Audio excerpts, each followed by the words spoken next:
লাহোরে অনুষ্ঠিত ওআইসি শীর্ষ সম্মেলনে বঙ্গবন্ধু কবে যোগদান করেন? সঠিক উত্তর 23-24 ফেব্রুয়ারি 1974 সালে। পাকিস্তান কবে বাংলাদেশকে একটি সার্বভৌম রাষ্ট্র হিসেবে স্বীকৃতি দেয়? সঠিক উত্তর 22 ফেব্রুয়ারি 1974 সালে। বঙ্গবন্ধুকে কখন জুলিও কুরি শান্তি পুরস্কার প্রদান করা হয়? সঠিক উত্তর 23 মে 1973 সালে। ঐতিহাসিক 6 দফা দাবিতে যে বিষয়টি অন্তর্ভুক্ত ছিল না?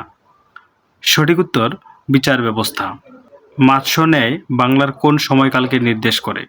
সঠিক উত্তর 7ম ও 8ম শতককে নির্দেশ করে। বাংলার কোন সুলতানের শাসনামলকে স্বর্ণযুগ বলা হয়? সঠিক উত্তর আলাউদ্দিন হোসেন শাহ। বাংলায় সেন বংশের শেষ শাসনকর্তা কে ছিলেন? সঠিক উত্তর কেশব সেন।